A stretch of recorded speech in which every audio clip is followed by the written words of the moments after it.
Okay, hi everyone. So today let's discuss this interesting problem. So what it says, a block of mass small m is kept over another block of mass capital M, and the system rests on a horizontal surface. A constant horizontal force capital F acting on the lower block produces an acceleration F upon 2 capital M plus small m. In the system, the two blocks always move together. Find the coefficient of kinetic friction between the bigger block and the horizontal surface. Fine. So इस तरह से diagram दे रखा है. ये जो दो blocks हैं ये हमेशा एक साथ मूव करते हैं. So you can treat them as a system, right. ये दोनों जो ब्लॉक हैं इसको एज अ सिस्टम हम ले सकते हैं because they are always moving together. Further we have to find out the coefficient of kinetic friction between the ground and the capital M. So आप देखो, जब आप फ्री बॉडी डाइग्राम बनाओगे इस सिस्टम का तो कितने फोर्सेस लगेंगे. एक तो कैपिटल एफ लगेगा, राइट, फॉरवर्ड डायरेक्शन में, और एक फ्रिक्शन फोर्स लगेगा by the ground on the capital M. और किस डायरेक्शन में? बैकवर्ड डायरेक्शन में, राइट, बिकॉज रिलेटिव मोशन हो रहा है. देयरफॉर फ्रिक्शन कैसा लगेगा? Kinetic friction N into mu k. Mu k is the kinetic coefficient of friction, right. N कितना होगा? N will be capital M plus small m into g. Vertical direction में we can balance the forces. So आप देखो, acceleration of the system is also given which is capital F upon twice of capital M plus small m. So just write F is equal to ma. Net force, that is capital F minus n into mu. So capital M plus small m into g into mu k, that is equal to mass into acceleration, mass of the system, right? Capital M plus small m, this is the mass, into acceleration is F upon 2 capital M plus small m. So check करो कितना आ रहा है. ये तो cancel हो जा रहा है. So F by 2 is equal to capital M plus small m into g into mu k. सो यहाँ से आप म्यू के का वैल्यू निकाल सकते हो. इसे पूरा डिवाइड में पहुँचा दो. सो कितना आएगा? Mu k that will be F upon 2 capital M plus small m into g, right. This is the value of mu के.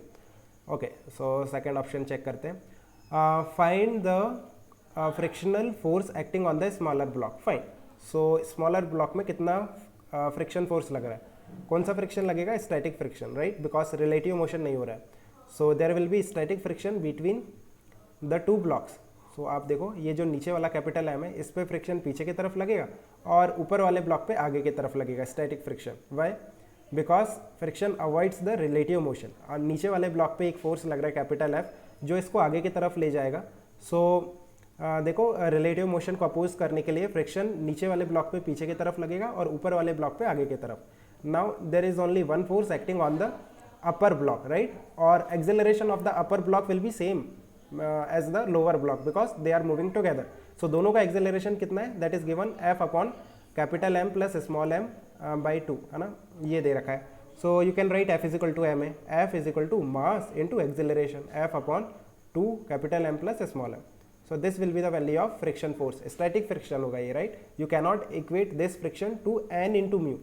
यहाँ आप इस फ्रिक्शन को n into mu से इक्वेट नहीं कर सकते, right? Because this is not the limiting or kinetic friction. Fine. So option C check करते हैं. Find the work done by the force of friction on the smaller block by the bigger block during a displacement D of the system. Fine. So आप देखो, work done by this force of friction निकालना है हमें. So हमें क्या क्या चाहिए? Force and displacement. So force कितना है? ये हमने फोर्स अभी निकाल लिया, right. This is the force and we have to multiply it with the displacement.